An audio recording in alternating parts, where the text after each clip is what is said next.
I say I do believe it'd be quite difficult, near impossible, to start this video without first saying, good morning, and happy Father's Day, everyone. And yes, and happy Sunday as well, but yes, today is Father's Day. If you're a dad, a granddad, or maybe an uncle who's like a dad, or a godfather, or, perhaps even a great-grandfather, or a stepfather, or a foster father, or whatever kind of father you are, this day is for you. And believe me when I tell you, I sincerely hope you enjoy this day. Before I talk more, let's get to my low and my high, my act of kindness. Full stop, there was actually something there was a couple things I really wanted to do yesterday, and sadly I wasn't able to get to them because there was something else I had to do all day. Granted, this something I had to do all day was important, but for all intents and purposes, I didn't really need to do it yesterday. But it's done. Unfortunately, I just missed a few really important things going on. My high is I got to see my family yesterday. Gonna see them again today, especially since, again, today's Father's Day. And my act of kindness was actually helping my dad watch my nephews yesterday. Yeah, my mom was actually working, so it was my dad watching my nephews, and unfortunately, my nephews respond a lot better to their grandmother than their grandfather. Sorry, Dad, but that's true. And speaking of Dad, my father.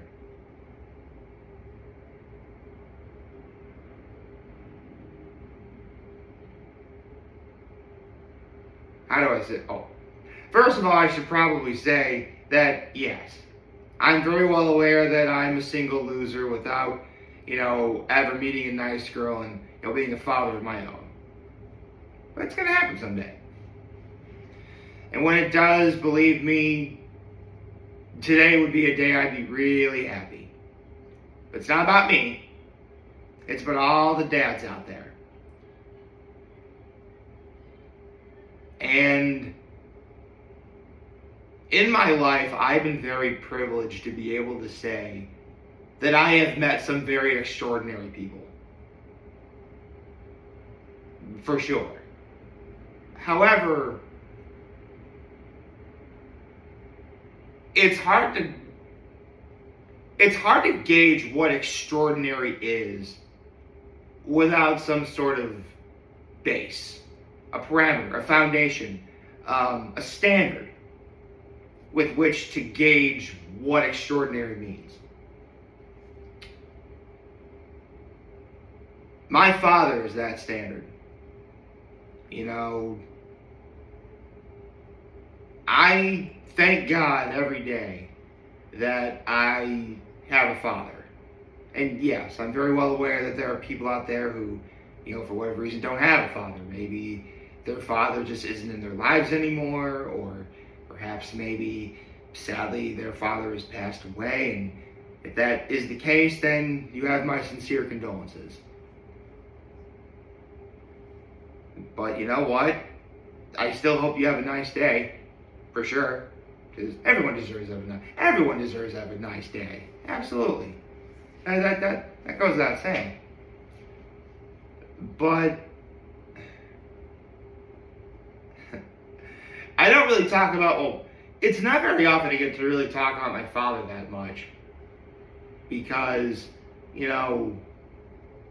especially in the years I've been making videos, it's been kind of a wild ride for him.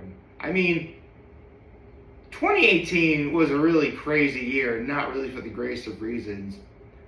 And one of those reasons is, earlier in 2018, my father got really sick. Like, really sick. Because apparently he had pneumonia, but no one really was able to figure it out. So he and my mom took a trip to Rome, Italy. And on the way back, that's when Like it really hit him.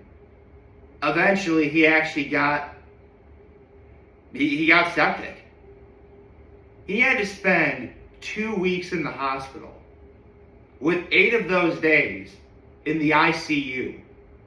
Oh yeah, it was pretty serious. And even after the fact, for like 3 months, he had to have like an IV pump, or a medicine pump, like injected into him like all day, every day, and he had to go to Corning Hospital to get it refilled. Like, again, it was serious.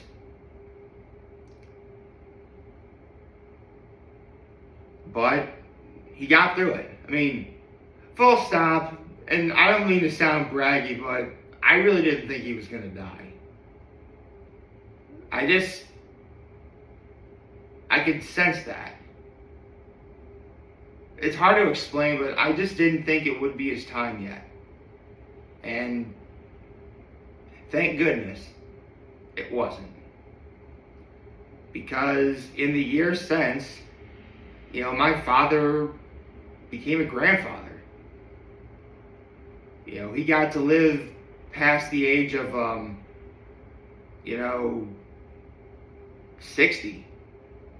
In the age of 65. He got to spend his 40th anniversary with my mom. And this year will be 43 years. Or as he would say, 43 happy years of wedded bliss. And you want to talk about, like, dad jokes, believe me. I swear, here's the thing, the kind of dad jokes my father knew were a result of, like, his interesting sense of humor, as well as, he's old school, He grew up watching, Bugs Bunny and all the Looney Tunes cartoons, like, he's seen them all. One of my favorite things ever was, in any game that he'd be watching my brother and I play, where you have to collect something, or collect a whole bunch of things, he would see that we collected a lot of them, but we still had a lot more to go, and he said, only 1 million more to go. That was my dad, for sure.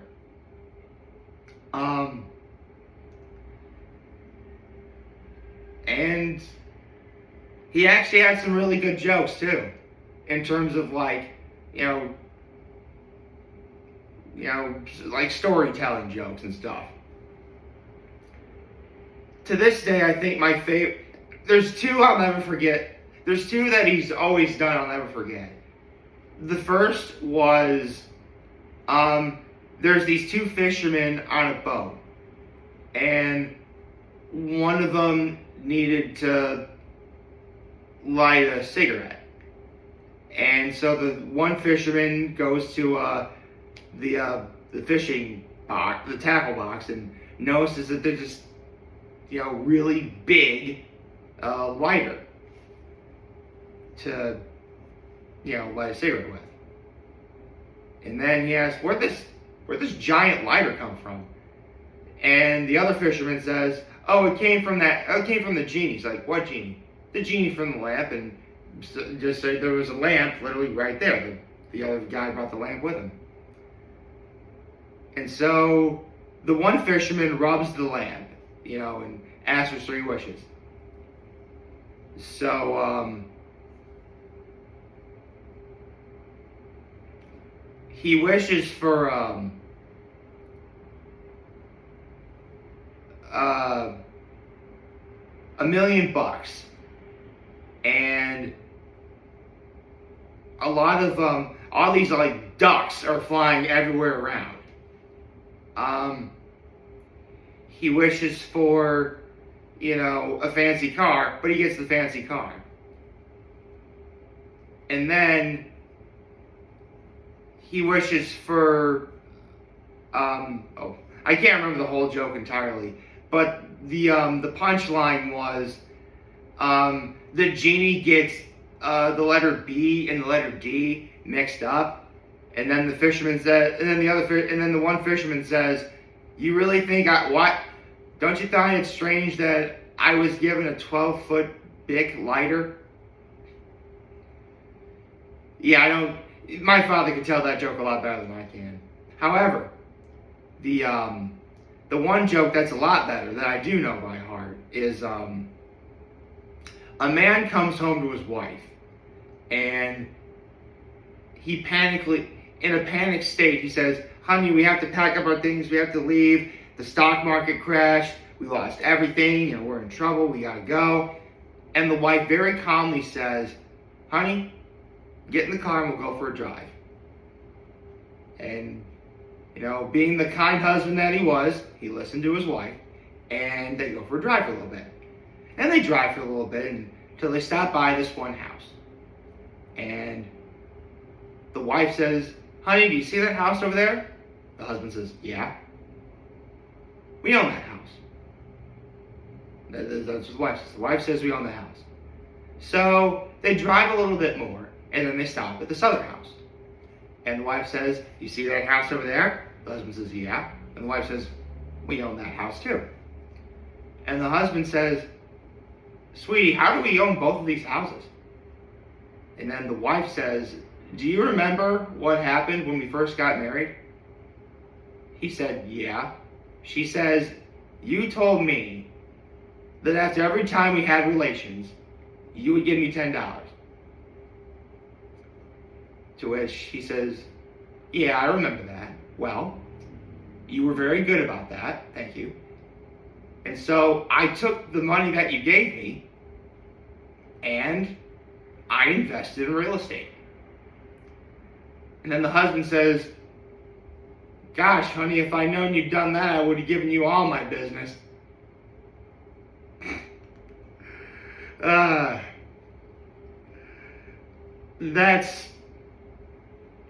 That joke I'll never forget. And there's a whole bunch of other stories about my father I could say that are, hilarious. Like, the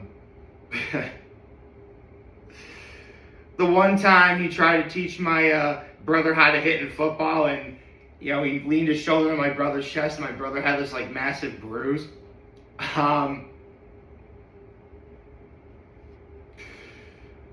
And he's definitely old school. He does love himself a good fart joke.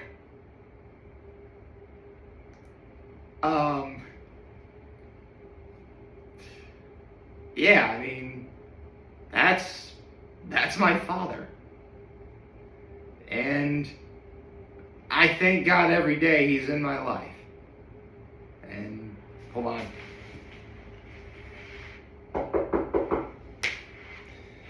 And knock on wood for that, so that keeps happening. Shoot, I actually had an idea to say that involved my dad. I can't remember what it was at the moment. But I mean, my dad is a kind of a joking guy too, but he always knows how to be serious as well. And it's because of him I understand how to better read a situation. Partly because both he and my mom really have never been good at reading situations, but on a serious note, when my grandfather on my mother's side passed away, my father was actually in the car, with my grandfather when that happened. My grandfather was in trouble, and it was in the car as my father was driving him and, my grandfather's friend to the hospital, and that's when he passed away. And my father, being the holy man that he is, was saying a whole bunch of prayers for him, because Lord knows he memorized them all. And it actually got me thinking. My father has actually been a witness to death a lot of times. He's witnessed, his uncle pass away. He's witnessed two of his sisters pass away. Obviously my grandfather I just mentioned. And no kidding, he was the first to notice that my neighbor's dog had passed away. Boy, is that a story. And so I asked him, and here's the thing, he witnessed all that, but he didn't flinch. He never wavered. He just saw the moment for what it was and, and went along with it.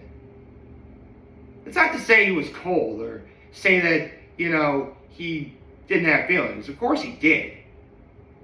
He just understood that, that even in the worst moments in life, while it's most certainly okay to show emotion and to cry, you also have to know to be a little bit strong too. It's absolutely perfect. And listen, if for whatever reason you feel sad and you want to cry, please do. In fact, if anything, I'd be the one to cry with you. But he also understands that sitting around and crying doesn't really change a situation like that. There's a reason why people say death is final.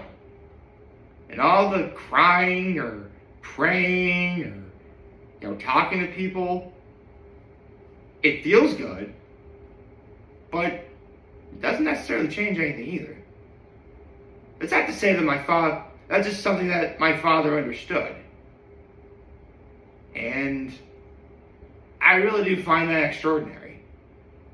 Because believe me, I've definitely been in that existential crisis of, death is bad and, someday it's going to happen to me. It's going to happen to everyone who I love and stuff. I'm aware of that. But it's thanks to my dad, I have that perspective of if and when that happens, I know how to behave and act in a way that feels comfortable for me. My father not really flinching or doing anything like that I mentioned, that was his way of feeling comfortable in that situation. Of course he felt sad for what was going on. In my entire life, I've really only ever seen my father get weepy twice. And they were both involving when my grandmother, his mom, first turned 80 and back in 2024 when she sadly passed away. Whether I've realized it or not, my father has actually given me strength that I don't think I would know otherwise without him. And I will always be thankful for that as well. So, on the off chance, Dad, if you're ever watching this, thank you for everything. Lord knows that I could say this a lot more, and I certainly don't say it enough, but I love you, Dad. And thank you for everything. I can't wait to see you later today. And hope you all liked this video, and if you did, like and subscribe to the YouTube channel. But don't forget the like you guys know what to do. It's the YouTube thing, click the like button and subscribe and stuff like that. If you're a dad out there, again, whether you're father, or grandfather, or godfather, or an uncle who's like a dad, or a dog father, or a cat father, this day is for you. Or a foster father, or a stepfather. Again, this is your day. So, I really hope you enjoy. At least where I am, it's a beautiful day outside. Go outside and, enjoy the sunshine. That's a great idea. If I was a dad, that's what I'd be doing today. With my kid, if, I had one. But, it's not about me.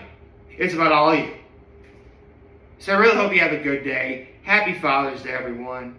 Of course, whether you're a father or not, I do need to emphasize, if you ever need to talk to anyone, it's always okay to talk to someone. In fact, you can talk to your dad too.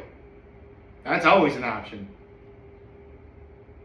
So, take care, and as always, make good choices.